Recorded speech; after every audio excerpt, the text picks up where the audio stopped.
Welcome to the Registry Insider. I'm Bill Seifarth, CEO for the National Registry of EMTs, and on today's episode, we're talking about EMS CORPS. And joining me for his second time on the podcast, second episode, is Dave Page, who is the Director for Education, for EMS Education for EMS CORPS. So Dave, thanks for coming back for yet another episode. Oh, I love it. I am a big supporter of the National Registry, and this has deep roots and the origin of all of our EMS history. So it's great.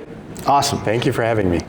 It's an honor. Thank you for coming. So tell us a little bit, what is EMS CORPS for the folks that may not know? Obviously, it exists today, but it's not necessarily a novel idea. And we'll talk a little bit about the history and its roots later on, but what is EMS CORPS as it stands today? Yeah, EMS CORPS is a workforce development program that is a pipeline of qualified individuals coming from the community to help serve the community. And it specifically is oriented to recruiting and training low-income youth, particularly those who have encountered systemic barriers such as justice involvement or some bad experiences with past education, to help them reduce those barriers, eliminate them, and be able to enter the workforce. And particularly for underserved and underrepresented populations that represent our communities.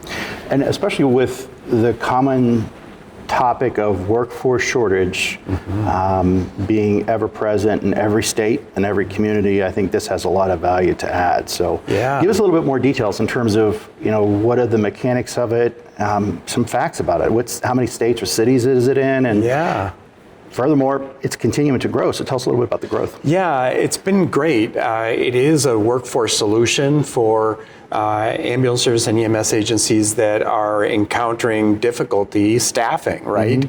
So one of the best resources we have is right underneath our noses, and that is in the same communities that we're responding to. Unfortunately, really, as people grow up, especially if they're in a low-income community, especially our youth that maybe didn't have access to a car to get their driver's license, or don't know someone who's already in the profession, or the profession is maybe a non-traditional role. And I'll take us back to Freedom House and the roots of Freedom House, and how the concept of educating someone to do a job that normally was reserved for physicians and or advanced professionals, to be able to bring emergency care to the streets, as Peter Seifarth and Nancy Caroline did. That birthplace is really freedom, economic freedom, because you can earn a living helping others. And if you can help your community, then you have the advantage of knowing the culture and knowing the language. And we see, as far as evidence-based practices go, that there are better patient outcomes when, in fact, we have patients or providers who know that community. And we want to give opportunity for all, right? We want to give opportunity to that community that is in those lowest outcomes to be able to help itself.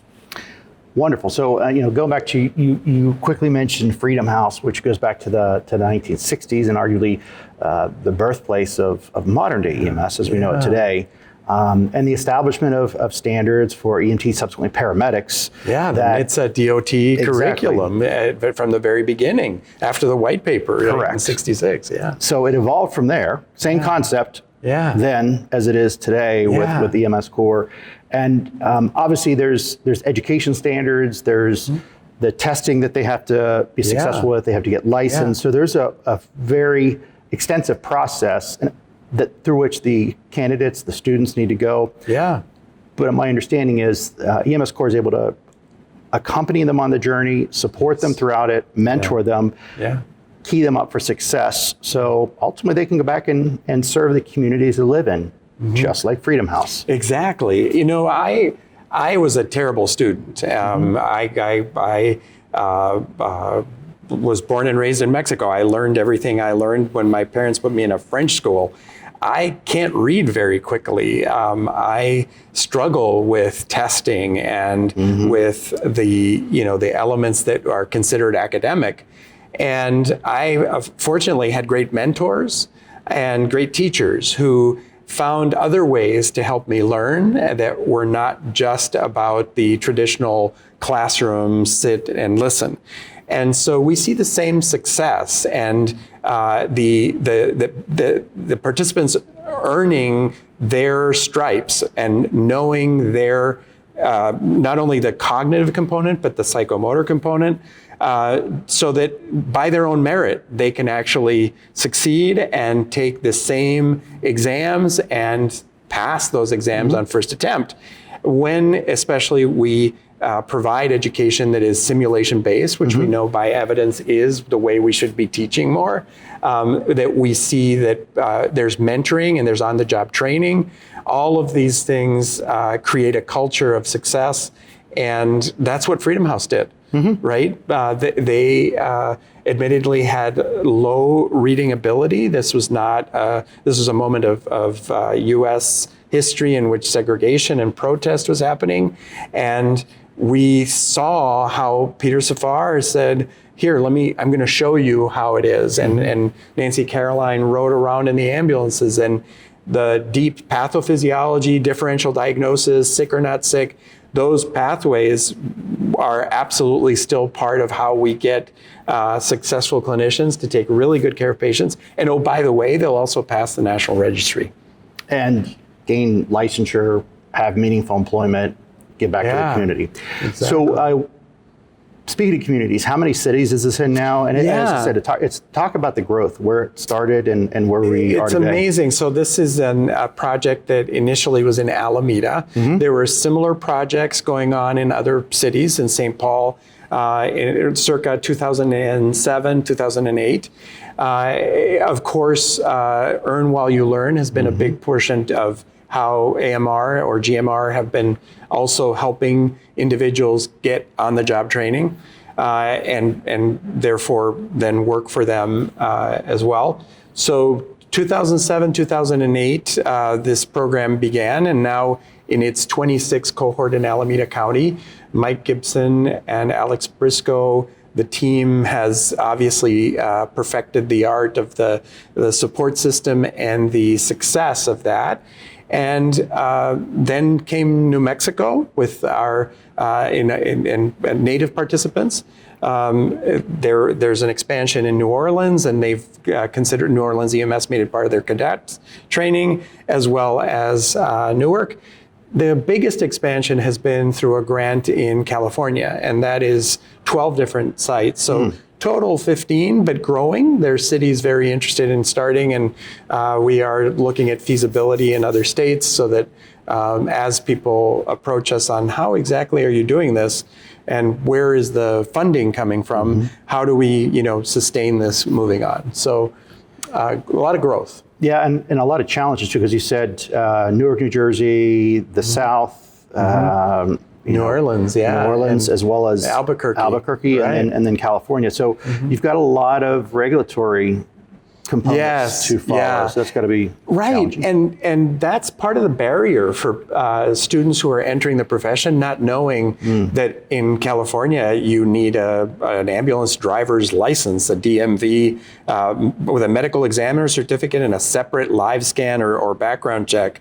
Or that you need to get certain immunizations done for certain hospitals, but not for others.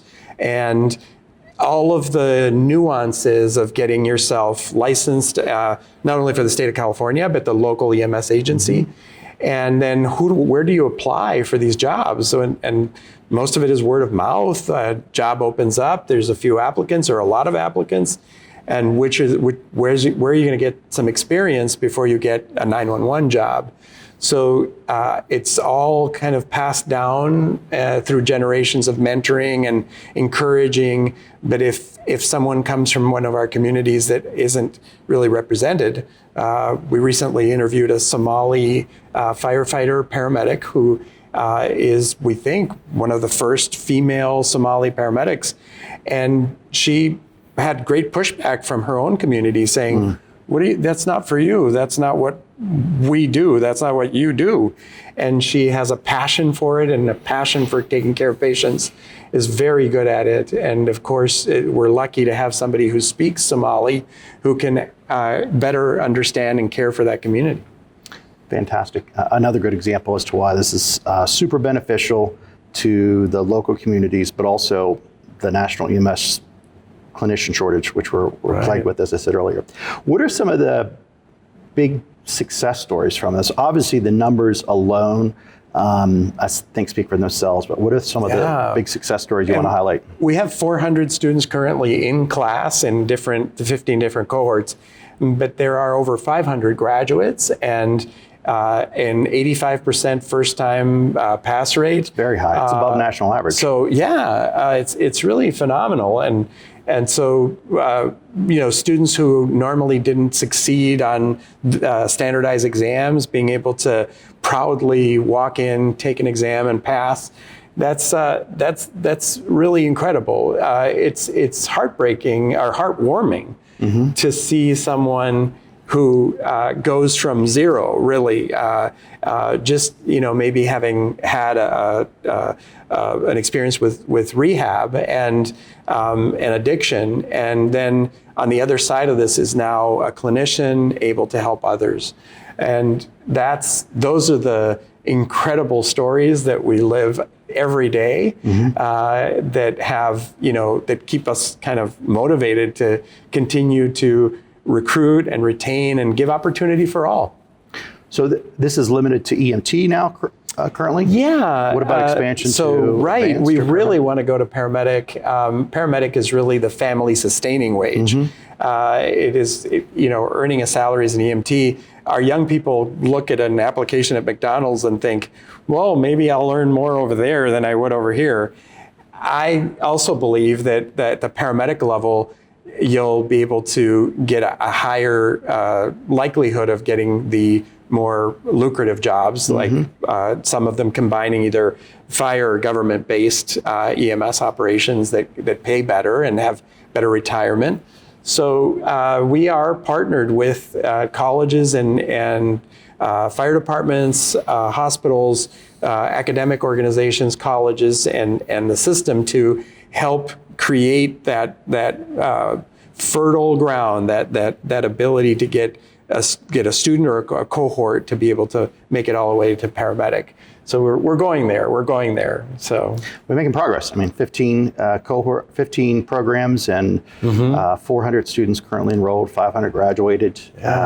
Fantastic. So where can people go to find out more about this, and perhaps they want to start a cohort within their community? How do they go about doing so? EMS Core, EMScorps.org. A lot of people say it EMS CORPS, but it's not a corpse. It's definitely a core. So EMScorps.org. And please contact us. Our website has contact information. Of course, the incredible support that we've gotten through the community from all over the country. But Dr. Hamid will be publishing a paper on cohort-based EMT programs that brought together those programs and a manual about how to do it. So if you're interested in doing this in your community, it actually is not only possible, it's very, they're folks wanting to help get you to be able to do that. So great opportunity. Fantastic. Well, thank you for sharing with our audience a little bit about what EMS Core is. Its roots going back to the 60s with Freedom House, and its kind of evolution today. So congratulations on the success for that, and best of luck to have continued success with that. Thank you. And thank you also for joining us. And as always, stay safe. Thank you for joining us for this episode. If you wouldn't mind, please click the like and subscribe buttons, as well as the notifications so you can get notifications of upcoming episodes. Also, for the latest and greatest happenings of the National Registry, feel free to go to nremt.org. Thank you very much. And again, stay safe.